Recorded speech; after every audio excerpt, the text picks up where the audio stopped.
Alright, video entering, and let me tell you something. This video is very important.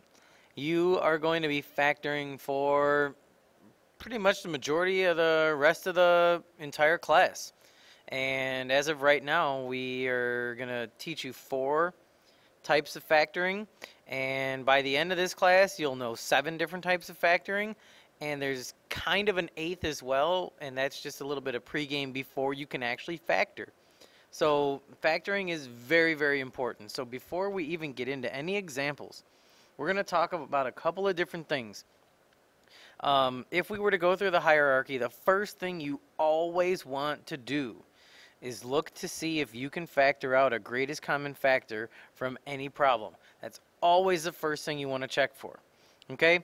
And then we have 3 more forms that you will eventually know. And then we have the difference of squares. That only occurs when you have 2 terms. So if ever you see something that you're trying to factor that has 2 terms, that could possibly be difference of 2 squares.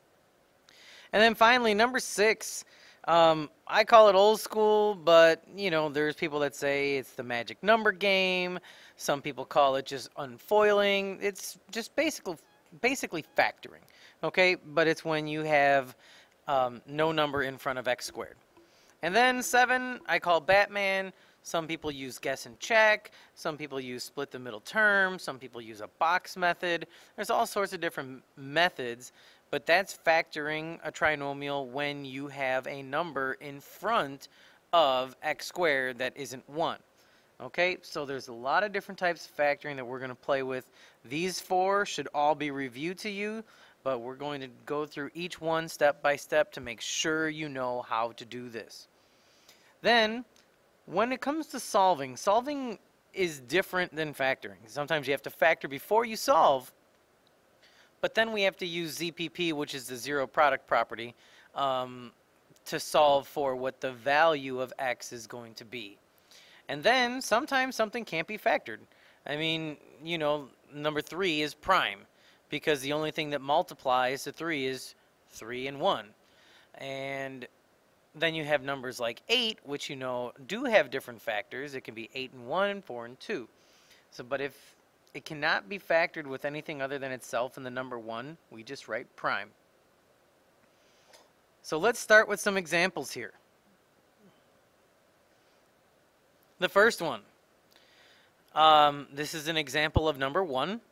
This is good old-fashioned GCF. So you look through this, and the only thing you can do is factor out a greatest common factor for this one. Now, little tip.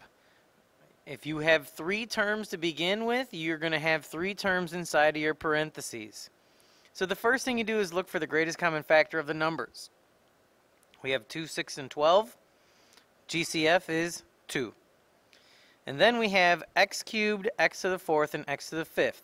When you're factoring out a greatest common factor for variables, you just take the one with the smallest exponent. So this is going to be x cubed. And then again, you look through the y's, you pick the one with the smallest exponent, which is just y. Then you start a set of parentheses. And inside, you will have 3 terms, like I said. So 2 divided by 2 is 1, you don't need to write it. X cubed divided by x cubed, it's 1. Y squared divided by y. So we have 2 y's. We're going to take 1 y away. That leaves us with y for the first term after we divide it by 2x cubed y. Then we have plus. 6 divided by 2 is 3. X to the 4th, we're taking x cubed away. That leaves us with x. We have a y. We'll take the y away, so the y is gone. Minus. 12 divided by 2 is 6. X to the 5th, take 3 x's away. That leaves us with x squared. Y to the 7th, take a y away, you're left with y to the 6th. And you are done. There's nothing else you could do with this problem. And we have number 5, which corresponds to difference of squares. This is what I was talking about. When you have 2 terms, there's going to be, by the end of this class, you'll have 3 different types of factoring you can do with 2 terms, not including GCF. And for right now, the only one you know is difference of squares. So before you do this, you first need to ask yourself 2 questions. Number 1, are both terms perfect squares? A variable to an even power is yes. A variable to an odd power is no. So x squared is a perfect squared. And then you look at the number 49. it is a perfect square. So the first thing checks. The second thing, it must be minus in between. If it's a plus, you cannot factor it. If it's a minus, you can. So once you found that both things check, all you have to do is the square root of x squared is x, write it there. Then we have a plus and a minus. And then, what's the square root of 49? It's 7. And you are done. You have just factored using the difference of squares. Now, that's a shortcut. If you really wanted to think about it in another way, you can ask yourself, what multiplies to a negative 49 and adds to 0? And you're going to come up with 7 and negative 7 anyway. But knowing how to use the difference of two squares is important because we're going to get to all sorts of different types. Okay? So just make sure you understand. Two terms, got to be a minus sign in between. The two terms must be perfect squares. If those all check out, use the difference of two squares. Number 6 corresponds with old school type of factoring.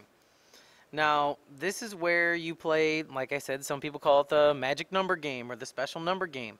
You need to think of two numbers that are going to multiply to the number 12, but add to negative 8. So once you think of those two numbers, which in this case, it's going to be a negative 6 and a negative 2, all you have to do is write x minus 6 and x minus 2. And then think about it, or foil back in your head. You have a negative 6 and a negative 2. Add them together, you get a negative 8. And a negative 6 times a negative 2 is going to give you a positive 12. If you were to foil this back in your head, you'd get x squared minus 6x minus 2x plus 12.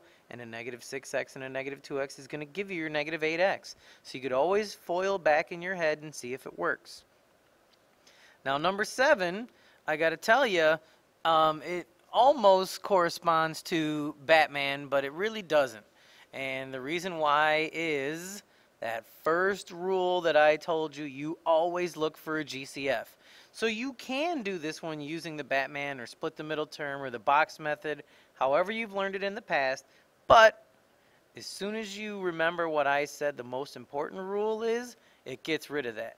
So the first thing I'm going to do is show you how to do this using the shortcut, and then we'll do another example with Batman. So the first thing you want to do is factor out your greatest common factor of 2. That's going to leave you with x squared plus 2x minus 8 on the inside. Now you could just use the old school method. What multiplies to a negative 8 but adds to a positive 2? And your answer is going to give you a positive 4 and a negative 2. And you must have your GCF written in front. Okay? So now we're going to do 2 more examples, and one of these examples will be Batman. Okay, this one, this x squared plus 6x plus 2. Think about it. Can you think of any number that multiplies to 2 but adds to a 6? Just integers? Can you? Because I'll give you money if you can, because it's not possible. It's called prime. You cannot multiply to 2 and add to 6 with 2 numbers. So here comes a special little Batman problem we'll make up for you right now. We'll call it 2x squared plus 7x plus 6. Now again, you do not have to do it this way. Basically, what you do is you take your first and last term and you multiply them together. So 2x squared times 6 is 12x squared. And now you play that special number game. What you do is you split it to what two numbers will multiply to 12 but add to 7. And that's going to be a 4x and a 3x. And then what you do is you bring down your first term and you bring down your last term. And then what you do is you group it. So you're going to group the first 2 terms and the next 2. You factor out your greatest common factor of this set, which is 2x, leaving you with x plus 2. You factor out your GCF of this set, which is 3, leaving you with x plus 2. And if you've done this correctly, the inside will always be the same. So what you do is you write that inside term once, and then you use the GCFs you factored out to make your other binomial of x or 2x plus 3. And now you have factored. And the only reason they call it Batman is because, you know, you do these little things right here. We give him a little head, maybe some crazy eyes, a little tail, and there you go. We got a little bat.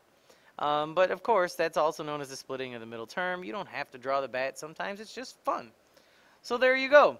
Those are some different ways to factor. Now I'm going to give you a couple more examples, and then we're going to solve.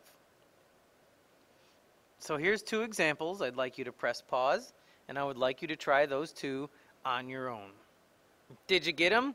Because in both examples, you had to factor out the GCF first, and I'm going to keep on pushing that. Always check for a GCF first. So the first one, you factor out a 2, and then what multiplies to 8 but adds to 6? You got x plus 4 and x plus 2. Don't forget to leave your GCF with. This one, you might have asked yourself, well, this one can't be factored because you got the plus, but once you factor out the negative 4, you're left with x squared minus 16 inside, and then all you have to do is what multiplies, or you just use the shortcut. Square root of x squared is x and x. Square root of 16 is a 4 and a negative 4, and you're done. So solving. Solving is just an extension of factoring for these examples from time to time, okay? So the first thing you need to know is before you even start factoring, you want to be equal to 0. You must be equal to 0. So this, you first have to rearrange it to x squared minus 5x minus 14. And then that's equal to 0 now. So start factoring. What multiplies to a negative 14 but adds to a negative 5? That's going to be an x minus 7 and an x plus 2. And those are both equal to 0. So to solve, you just split it. You have x minus 7 equals 0. And you have x plus 2 equals 0. So you get x equals 7 and negative 2. And you write both, and you're done. So for this next example, go ahead and try it really quick.